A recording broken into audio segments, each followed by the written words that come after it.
የፖለቲካ ፓርቲዎች ማኒፌስቶአቸውን እንዲሁም ቢመረጡ ምን ሊያደርጉ እንደሚችሉ ለህዝቡ የሚያስተዋውቁበት ሰዓት ላይ ነው የምንገኘው።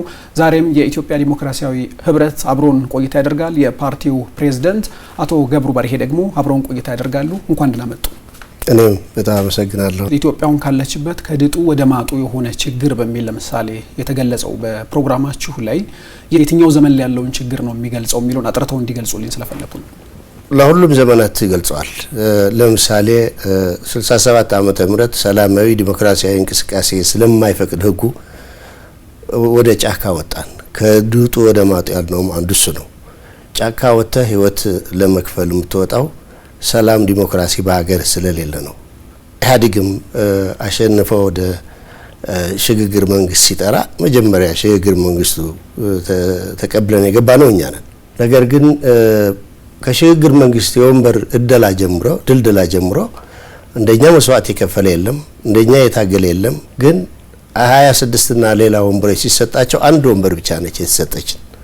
ያ አሁን ከድጡ ወደ ማጡ ይገልጻል። በዛን ጊዜ ማለት ከድጡ ወደ ማጡ ማለት እናንተ በሽግግር መንግስቱ ላይ ያገኛችሁት የወንበር ማነስ ነው እንጂ የሀገሪቱ ችግር አይደለም ማለት ነው። ኖ ምሳሌ ነው እየገለጽኩልህ እንጂ ያለው እንጂ ወንበር ማግኘት ጋር ለምን ታገናኛላችሁ የሀገሪቱን ችግር? ለምሳሌ ነው። ለምሳሌ ምን ነበረ ስትል የፖለቲካ ፓርቲዎች ወደ ሀገራቸው ገብተው ሰላማዊ ትግል እንዳያራምዱ ይደረግ የነበረ ተጽዕኖ ነው እየገለጽኩ ያለው። ስለዚህ ከድጡ ወደ ማጡ አሁንም ያለው ከድጡ ወደ ማጡ ብለን ነው የምንገልጸውና የፖለቲካ ፕሮግራማችሁን መቼ ነው ያወጣችሁት? 1967 ዓመተ ምህረት 1967 ስለዚህ 1967 ላይ የነበረው ከድጡ ወደ ማጡና 2018 ላይ ያለው ተመሳሳይ የሆነ ችግር ነው ያለው ብላችሁ ነው የምታስቡት? መለስተኛ ሙሉ ዲሞክራሲ ግን አይደለም። ለምሳሌ ስለዚህ ጊዜውን የሚገልጽ ለምንድን ነው ፕሮግራማችሁ ላይ ዘመኑን የዋጀ አሁን ያለንበት ሁኔታ የሚገልጽ ከችግሮቹ መነሻ ያደረገ የፖለቲካ ፕሮግራም የሌላችሁ ለምንድን ነው? መቼ ተፈታ? አሁንስ 1995 ያለውና 2018 ላይ ያለው የሀገሪቱ ችግር እና የሚፈታበት መንገድም ተመሳሳይ አይደለም፣ የተለያየ ነው። ስለዚህ አሁን ባለው ሁኔታ እናንተ ለሰባተኛው ጠቅላላ ምርጫ ስትመጡ ያላችሁት 2018 ላይ ስለሆነ ያንን ለመፍታት የሚያስችል መፍትሄ ነው ዘመኑን የሚመስል እንጂ ይዛችሁ መምጣት ያለባችሁ 66 ላይ የነበረውን 95 ላይ የነበረውን ችግር እየጠቀሳችሁ ለምርጫ መወዳደር ራሱ ኋላ ቀርነት አያረገንም። አሁንም ወደ ኋላ ነው እየተመለሰች ያለች ኢትዮጵያ። ስቲል ነው በአሁኑ ሰዓትም ቢሆን ወደ ኋላ እየተመለሰች ናለችው። በውይይት በሐሳብ የበላይነት ሀገራችን እንመራለን ብለን ነው ምናምነው። የንግድ አገልግሎት ሰጪ ድርጅቶች የስራ እንቅስቃሴያቸውን የሚያሳድግ እንዲሁም ልማትን የሚያፋጥን የሰራተኛውንም የስራ ተነሳሽነትን የሚያበረታታ የግብር አከፋፈል ወይንም የታክስ ህጎች ተግባራዊ ይደረጋሉ የሚል ሀሳብ አስቀምጣቸዋል። ብትመረጡና ስልጣን ብትይዙ ግብርና ታክስ እንቀንሳለን ነው? ምንድነው ይዛችሁ የመጣችሁት አዲስ ነገር? ወቅቱ የጠበቀ ግብር እንዲከፍሉ እናደርጋለን እኮ። ተቀንሳላችሁ ነው ወይስ ምን ታረጋላችሁ? ተደራራቢ የግብር ክፍያዎች አሉ። አሁን እነዚህ ተደራራቢ የግብር ክፍያዎች እንዲቀነሱ እናደርጋለን። ችግሩ አሁን አለ ብላችሁም አስቡ ወይንም ደግሞ ሰራተኛውን የሚመጥን አይደለም ማላችሁ ምንድነው ልታደርጉለት? ምክንያቱም አሁን እየተመለከተን የሚገኘው ሰው ካርድ ሊሰጣችሁ እየጠበቀ ነውና ምንድነው የምታደርጉት? ገቢው ከፍ ያለ በሄደ ቁጥር የሚከፍለው ግብር አይሰማው። ስለዚህ ግብር አይደለም የምትቀንሱት? ግብር አንቀስም፣ ግን ግብርን የሚሸፍን ምርት እንዲያመርት እናደርገዋለን። ለምሳሌ አንድ ኢንቨስተር መጥቶ ሱሉልታ ላይ ሊሆን ይችላል ማሳ ወሰደና አለማ።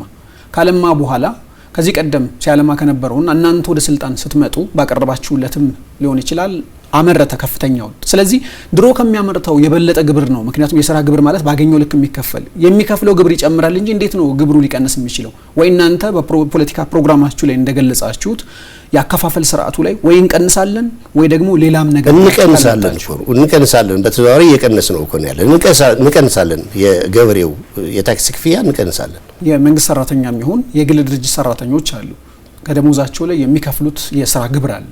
ያንን የሥራ ግብር ትቀንሱላችኋላችሁ ወደ ስልጣን ብትመጡ? ወደ ስልጣን ስንመጣ የነሱም በወቅቱ የሚወሰን ነው። አሁን አይደለም እኛ ምን ህዝቡ እንዲመርጣችሁ እኮ ነው እናንተው ራሳችሁን እያስተዋወቃችሁ እንዲመርጠን ብለን እኛ አንዋሽም። የነዛት እንዲመርጠን ብለን የምንሰራው ስራ ነው መናገር ያለብን እኮ። የምትሰሩት ምንድን ነው? ወቅቱ የጠበቀ ክፍያ እንዲከፈል ይደረጋል። የሀገር ፍቅር ስሜት መገለጫ የሆነው አረንጓዴ ቢጫ ቀይ ሰንደቅ ዓላማ ባለበት ወይንም እንደነበረ ይቀጥላል ብላችኋል። የትኛው ሰንደቅ ዓላማ ነው ባለበት የሚቀጥለው በእናንተ አቋም?